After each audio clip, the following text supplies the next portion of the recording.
Going into Election Day on November 5th, the polls for the US presidential race declared it to be a coin toss. Too close to call. And one day later, after months of speculation, we got our answer. The Fox News decision desk can now officially project that Donald Trump will become the 47th president of the United States. In the end, it wasn't close. Not even slightly close. The Trump campaign won all of the swing states, won the popular vote, and took control of both the Senate and the House of Representatives. A Trump administration with a fresh 4-year term will return to the White House in January. This week, how will a new Trump administration approach the Middle East? What will they want to achieve? And how will the region's governments deal with Trump this time round? My name is Hugo Goodridge, and you're listening to The New Arab Voice.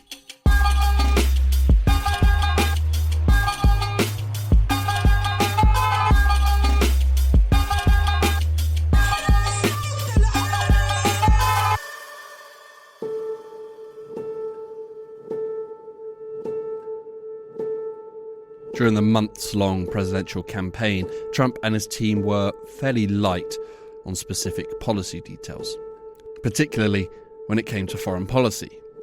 There was talk about ending the war in Gaza and that they thought that Iran was not a force for good, but nothing explicit in terms of actionable policy. Now that he's won, are we any more clearer on what to expect? What will be his priorities? When it comes to the Middle East, I think he probably has 3 main priorities. This is Brian Katulis, Senior Fellow for US Foreign Policy at the Middle East Institute. One is deal-making. And there, I mean, very concretely, Trump is a man who's also the head of a business, and that business has some of his family members in it.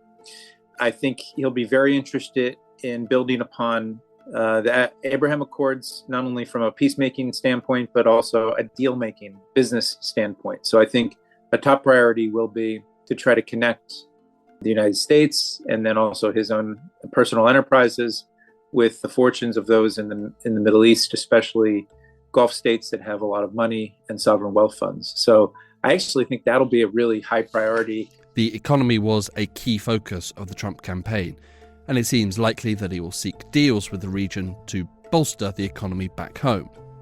The most valuable, tangible item that the US can sell to the region is arms. And these likely arms sales will be a continuation of his previous time in office.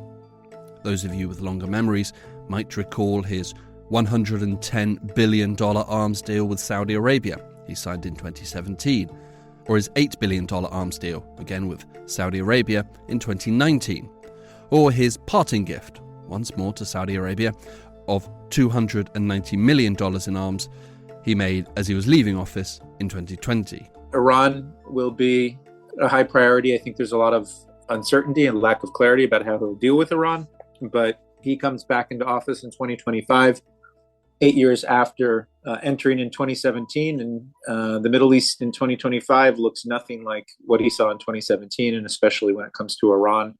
So trying to deal with Iran, the early signs are that he may try to reimpose some form of maximum pressure 2.0, features of his policy that were economic sanctions and trying to impose costs on Tehran. For Trump, there is no love lost for Iran. And considering that they were implicated in a plot to assassinate him, unsurprising. But if I were the president, I would inform the threatening country, in this case Iran, that if you do anything to harm this person, we are going to blow your largest cities and the country itself to smithereens. We're going to blow it to smithereens. You can't do that. During his previous time in office, Iran faced an end to the nuclear deal signed with the Obama administration and heavy financial and economic sanctions as part of a maximum pressure campaign. He's talked generally about the third issue, which is ending the wars. He's talked about that not just in the Middle East, but in Ukraine. I think he'll have some form of notional instincts of deals that could be made to bring the military campaign that Israel's prosecuted in Gaza to some sort of end.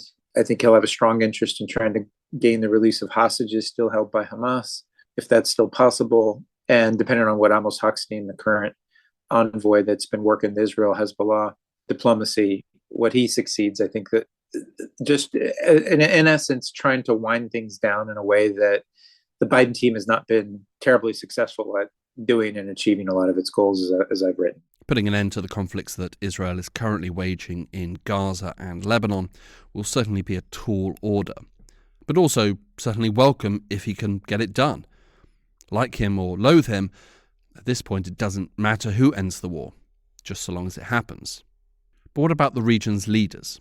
How are they feeling about the return of the Donald? They liked him when he was president between 2017 and 2021. They still like him. This is Imad Kehab, Director of Research and Analysis at the Arab Center, Washington, D.C. They like his style of transactionalism, and they're happy that he won.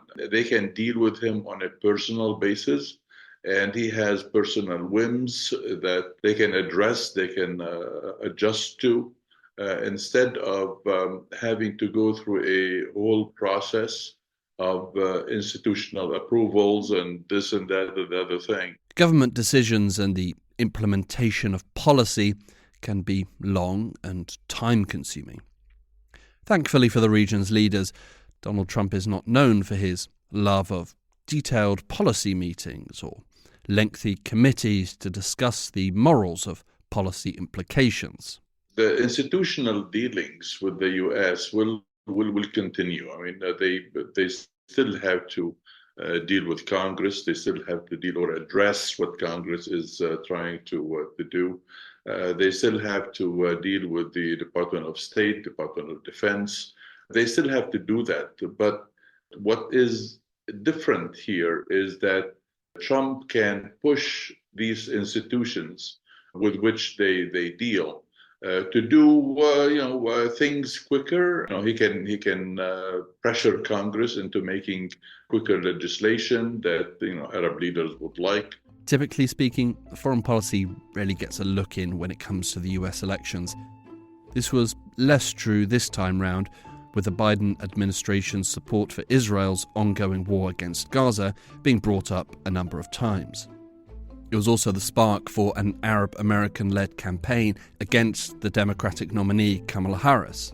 Unless the lame duck presidency of Joe Biden can do something pretty miraculous, then the war in Gaza will be continuing by the time Trump takes office. He has spoken about his desire to end wars in general, but again, not provided any detail. Brian Katulis again. I think they'll probably not be sending Marco Rubio out on a dozen plus trips to the region trying to get the same ceasefire deal unsuccessfully in the way that Biden sent out Blinken. I think they'll probably try to reshuffle the deck in some sort of way by perhaps being more directly involved rather than work solely through intermediaries, Qatar and Egypt. But it's really unclear, right now. I think Trump is more likely to give unhindered support without any criticisms and questions. Not that the Biden team was successful in whatever limited attempts of trying to shape Israel's calculus they tried. I think Trump will give more of a blank check to Israel. It is true that the Biden administration was unsuccessful in getting Israel to heed its words. They simply stopped listening.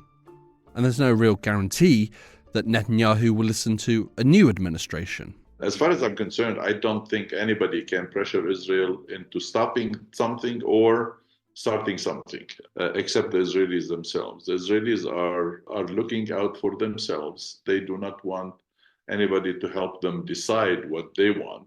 They know what they want and they're going for it.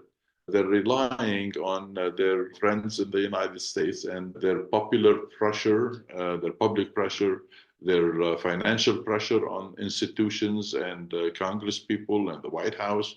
They will do whatever they want to do. I honestly, for the life of me, I do not see Donald Trump pushing Israel to do this thing or that.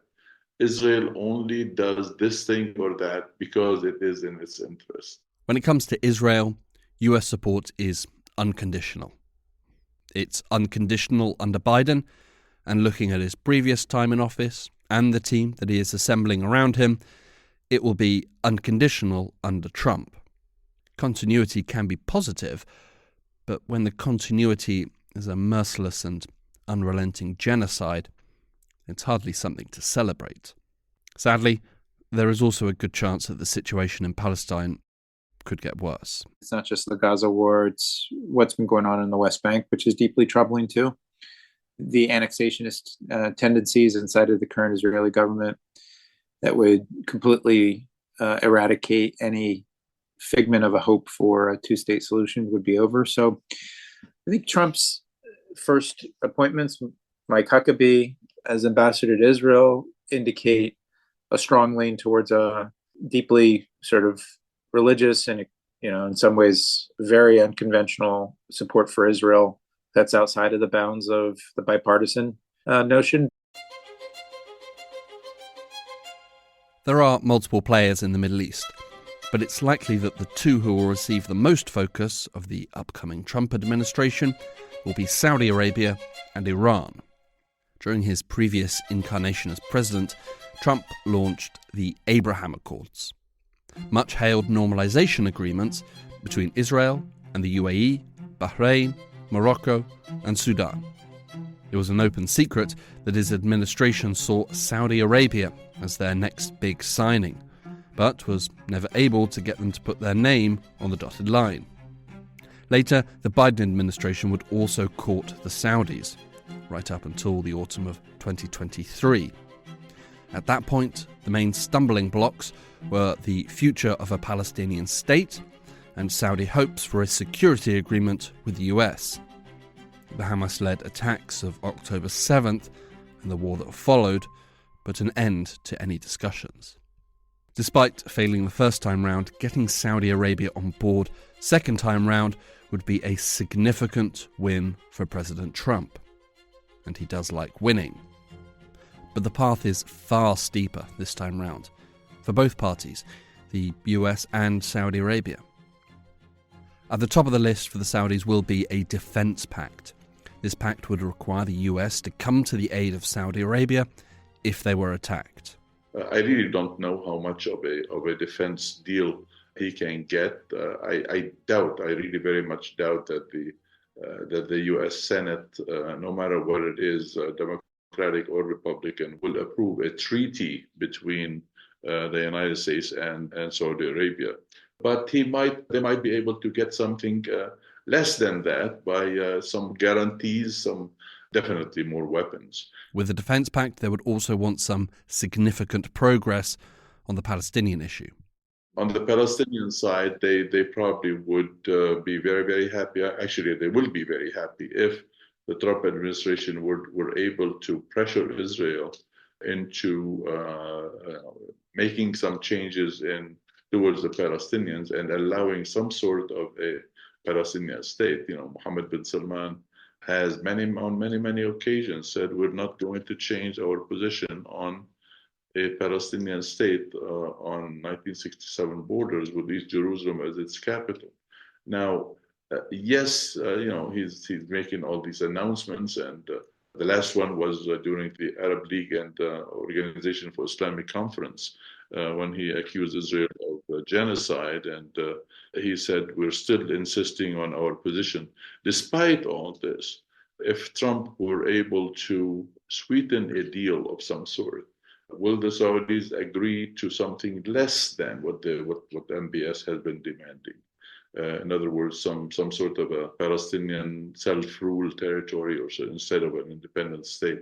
That's to be seen.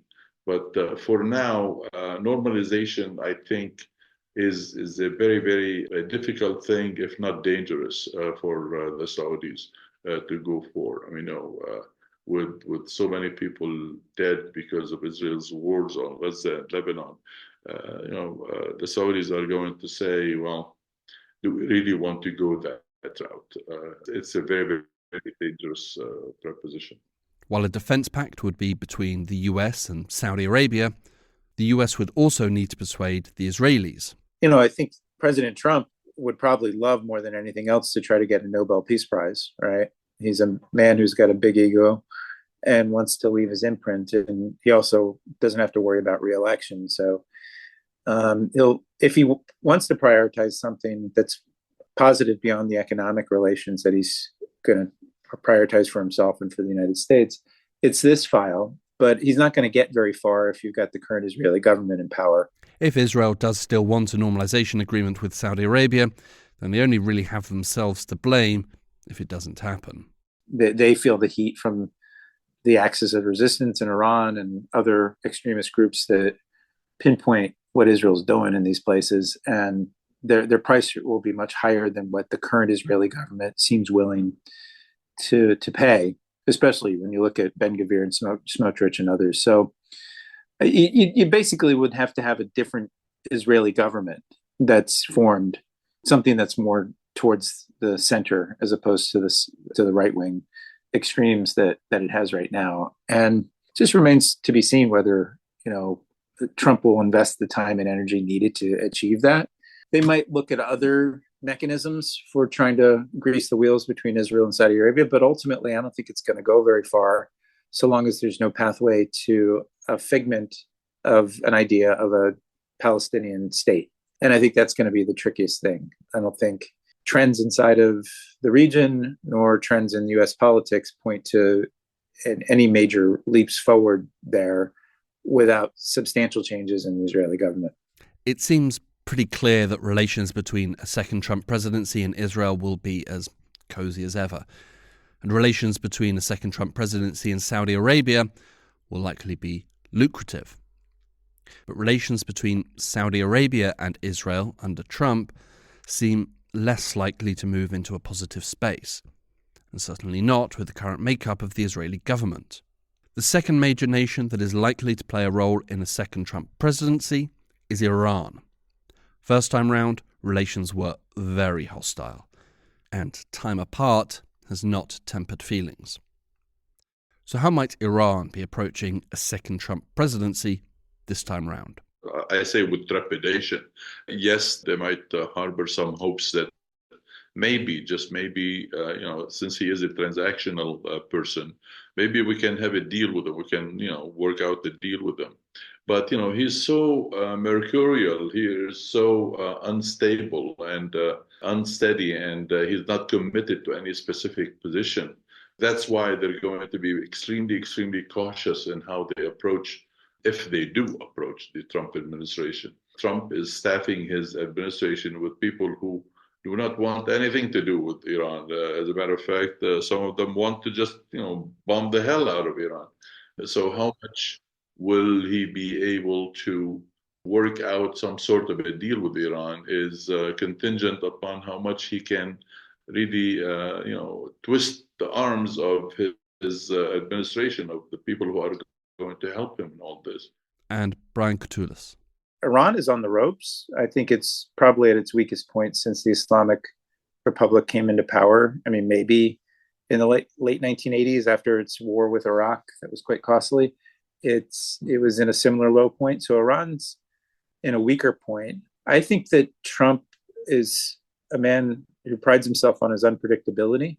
So I just think it's so hard to even guess what he might do. I think it's a 50-50 chance that he'll either drop bombs on Tehran or he'll fly to Tehran and try to have a deal with the supreme leader in the way that he had meetings with the North Korean leader in his first term.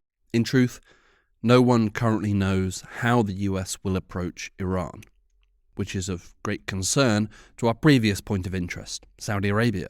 The Saudis are worried if there is some sort of friction with Iran. They're the ones who are going to get it. And other GCC states obviously will get the brunt of it.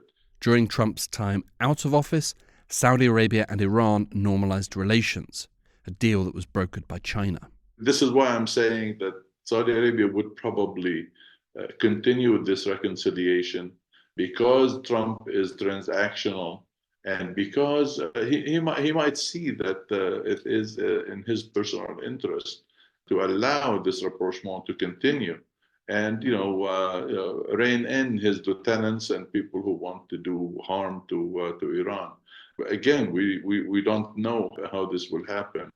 As far as the Saudis are concerned, they are extremely worried about whatever might happen. Whatever might happen if Iran were to be attacked, or if the United States and Israel just do that, the maximum pressure policy that Trump followed and Trump won, the Saudis are probably not going to be very happy with more pressure on Iran, because more pressure on Iran means they themselves are going to be hurt. And if there is any military action against Iran, they're going to be getting the brunt of it, because Iran is going to retaliate, and the geography of it will be very, very bad for them. And I think the attitude amongst many of the Gulf states, not just Oman and Qatar these days, but the reopening of ties between Saudi Arabia and Iran, there's just a different tone right now. And I think the appetite for maximum pressure that could lead to more violence and instability of the sort that we saw in the first Trump term. In the first Trump term, Saudi Arabia, UAE, other countries faced a lot of threats from Iran and attacks on their own facilities, and there wasn't much of a response. I mean, there was the targeted strike against Qasem Soleimani in January of 2020, the IRGC general. But besides that, there was just an incoherent, inconsistent approach in the region. Donald Trump's campaign for president was not built on foreign policy, neither his record from his first term nor his plans for his second term. It was America first. Does this mean that we're heading for 4 years of light touch by the US in the Middle East? It depends on how much Trump's ego and his desire for a legacy, an historical one, and if he wants to build on the 2020 Abraham Accords, he might be much more engaged, or send his team to be more engaged than we might think. I mean, right now, as I said at the outset, it looks like his priorities are going to be a bit closer to home, trying to basically fundamentally shift many of America's institutions and federal government. It could be argued that an American withdrawal will be a good thing for the region. After all, the record of the US over the past couple of decades has been pretty poor. But it will also signal open season for the region's autocrats, dictators, and those who prefer not to be lectured on human rights. This is definitely going to be very appreciated by the Arab autocrats after January 2025. I don't think that the US State Department or the nominated new Secretary of State, Marco Rubio, is really going to be caring that much about democracy or human rights. They will definitely keep voicing the good old mantras of democracy and human rights, but nobody is going to follow through on those policies. Traditionally speaking, Arab leaders have always liked Republican presidents because Republican presidents are a little more direct, a little less concerned about human rights issues, democracy issues. And Arab leaders are not concerned at all about democracy issues and human rights issues. So the relationship with the Trump White House will be different than the relationship with the Biden White House. Although it's worth mentioning that this wouldn't necessarily be a policy change, but more of a branding change. Maybe, just maybe, the only difference will be that the Trump administration would not be spouting those platitudes as much as the Biden administration, but the general American policy has always been to support autocrats in the Middle East, and because, supporting freedom fighters or democracy lovers or human rights activists is not good for business, it's not good for American capitalism. Fueled by a nationalist fever, Donald Trump could ignore the Middle East and leave it to its own devices. But it might not be for him to make that decision.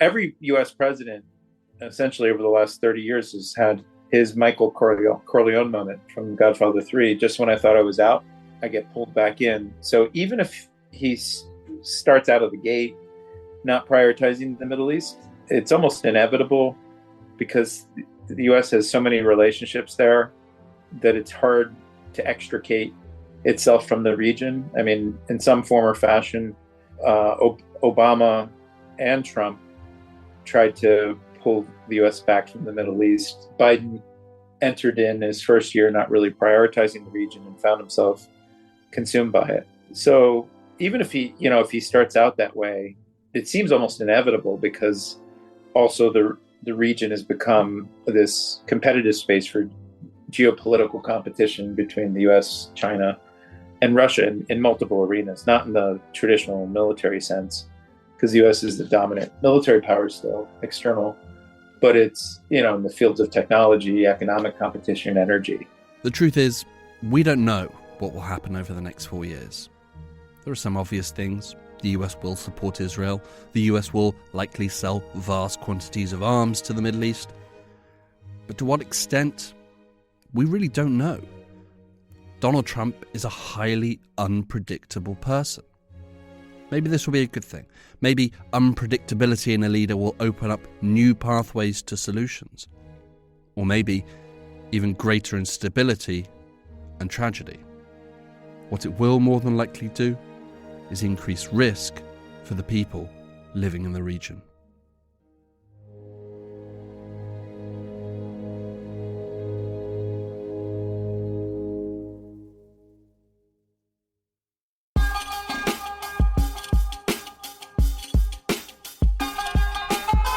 This episode of The New Arab Voice was written and produced by me, Hugo Goodridge.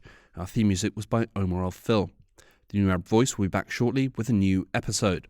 Until then, you can find all our previous episodes on all major podcast platforms. You can check out our social media accounts at TNA Podcast for additional content, and you can email us, podcast@newarab.com. You can subscribe to the podcast so you never miss an episode, and you can also rate and review, which helps us spread the word. Don't forget to follow The New Arab on Facebook, Twitter and Instagram for all the latest news, analysis and opinion from the region.